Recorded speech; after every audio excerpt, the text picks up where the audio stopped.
I love Hugh Jackman as Wolverine. I loved him in every X-Men film. He really gets the character down and everything. He's such a charming guy. I loved him in Caden Leopold too with Hugh Jackman. He really brings Wolverine.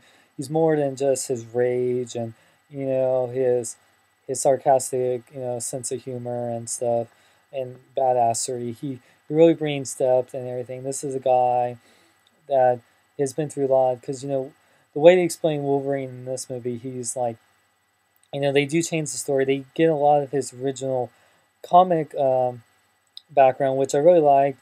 They got his name, James Howlett, which is his a real name in the comics and stuff. And they did they he's from Canada in the 19th century, so it's like 1845, which is how old Wolverine is. He's born in that time. His dad gets killed, and then his bone claws come out, and then he goes and kills the guy that kills his dad. But it turns out that the guy that kills his dad, or who thought wasn't his dad, and he actually killed his dad. So, but that was a cool twist, which I remember that being in the comic books. But it's cool. The one thing that they did that was different, they made like Wolverine and Sabretooth, or Victor Creed, as Sabretooth's real name is, they made them half brothers, which I didn't mind that. It kind of was a cool twist to the relationship.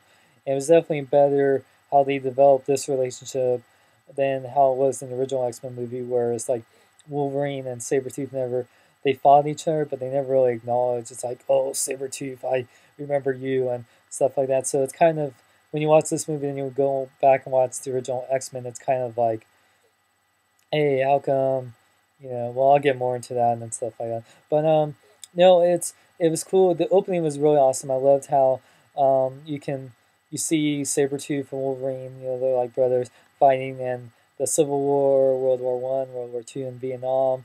And that was pretty, I mean, just for like that being like what, a couple minutes opening, it was like so much action packed and such a cool montage. I think I haven't been that impressed with in the montage since like the Watchmen um, montage in the beginning of Watchmen. So many of the characters were really well developed. I loved Ryan Reynolds as Deadpool. He was just absolutely perfect for Deadpool.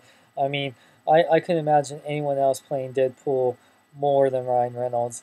I mean, I'll get more into his character later in the film, but yeah, it's in the beginning, like when his wittiness, his sense of humor, um, his badass ninja skills, that was totally Deadpool. I mean, he didn't wear out of his costume, but that was Deadpool. Like in the beginning of the film, that's how Deadpool is and stuff. The relationship with him and Kayla Silver Fox, that was in the comics, and that was really good. And um, you have Sabretooth.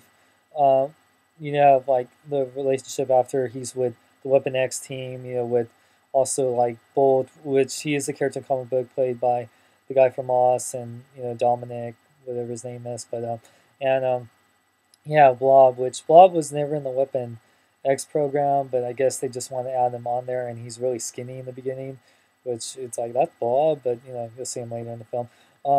And then I liked and then they had Wrath in there. I believe that's his name. He's a character in the comic. He has like the same power as Nightcrawler and stuff, and he does have a relationship to Logan, so that was cool that they added him in there. And Will I Am from the Black Eyed Peas did a great job with his character.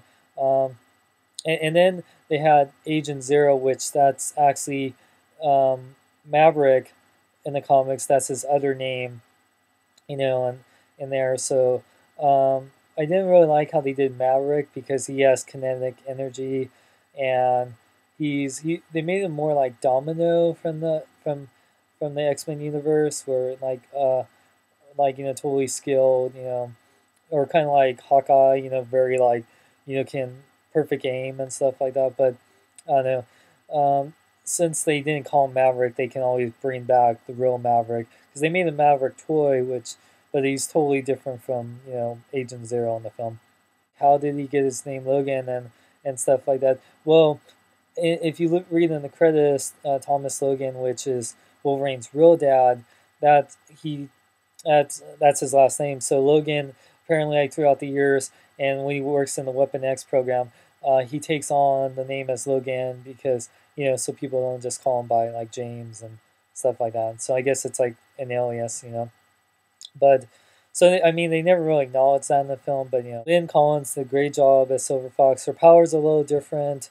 She has more of this persuasion thing. But have Stryker come back and want Logan to be in the Weapon X project, and then Sabretooth comes back and he kills her, which is a play in the comic book because Sabretooth did kill Silver Fox in the comics.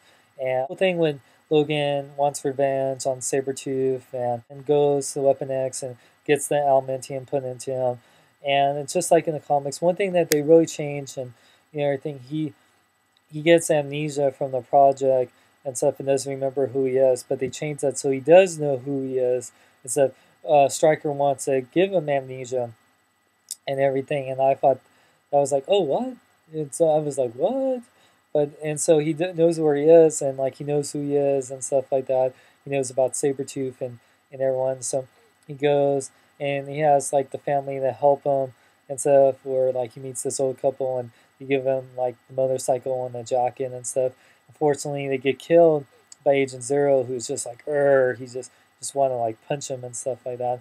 But yeah, like that whole fight scene with Agent Zero in the helicopter was just badass. So like, oh, that was just freaking amazing and stuff like that. And then I like how he goes and he meets up with Blob. That was really funny. And then uh, once they got to the part when they were in New Orleans and Gambit, Taylor Kitsch as Gambit, just amazing. The Cajun accent was pretty good. It could have been a little better, but he pretty much got Gambit down. And just that whole fight scene with Wolverine and Gambit was just badass. Oh, I just wanted more Gambit. They need to make a Gambit movie because I love Gambit so much. He should have been in the original X-Men movies. And then they go to the island, and then like because he's going to find Stryker and wants to kill Sabretooth and everything. And they had Emma Frost in there, and the girl that played her was freaking hot. They don't acknowledge that she's a telepath. She has she's like Jean Grey telepath, but they never acknowledge that. They just made her diamond skin and stuff like that. Wolverine frees the other mutants down there, which is like Cyclops, Emma Frost, and I think Storm's in there, and a bunch of other people. And then they go and Professor X helps Scott, Cyclops out there, and it was cool to see cameo by Patrick Stewart. It's definitely a green screen in there, but yeah, the whole thing with Deadpool, yeah, like Deadpool was changed and he looks like Baraka from Mortal Kombat. I wasn't happy about that. One thing I wasn't happy about, not about his look, but because his look is pretty much like how he looks like when he's not wearing that costume. But they sewed up his mouth, and I did not like that. I don't like, and that's one thing that kind of bothers me about people like Snake Eyes. He's badass and doesn't have to talk, but Deadpool is known for his wittiness, his sarcastic, sense of humor, and the fact that he doesn't talk, that's just like what. You wanted him to talk. I don't care if he teleports or shoots optic beams and whatnot and stuff like that. I just want, or he has super long adamantium blades. Like, I just want to hear Deadpool talk and fight and stuff like that. So, and Deadpool gets killed at the end. But if you guys stayed, and I hope you guys stayed at the very end because there's an ending where Deadpool, because he gets decapitated by Wolverine, that he gets like his body finds his head and his mouth is finally open. He goes shh, so he's breaking the fourth wall just like Deadpool does in the comics. So hopefully Fox brings back Deadpool in the movies and stuff. Certain things like Deadpool and Sabretooth was never Wolverine's brother and Emma Frost was never Silver Fox's sister and all that stuff. But I didn't mind the changes. Like some of the changes makes more sense in developing the characters. And yeah, of course, Sabretooth is way more hairy. He doesn't have short hair and just sideburns. He's super hairy. But, I didn't mind doing it. It's an adaptation, and people people bitch too much about those kind of movies and everything. They say, like, oh, you killed my childhood and blah, blah, blah, blah, blah. It's like, you fucked up the whole story. You know what? It's an adaptation. It's supposed to be an action, entertainment film and stuff like that. And you know what? Hugh Jackman, everyone did a great job, and there's plenty of action, plenty of entertainment moments. You're definitely not gonna be bored, and so I really enjoyed the movie. So, and for overall, I just hope they make a Gambit and Deadpool movie. they can even make another sequel where Wolverine's, history in Japan with Silver Samurai. So, I'd love to see more X-Men origin type films, and it'd be awesome. And yeah, so I hope you guys go and see the movie and take it for what it's worth. Don't let critics and hardcore fans, this is a new X-Men universe, and like King Laugh was right, just take it for what it's worth. Don't be so bent out of shape over changes and stuff.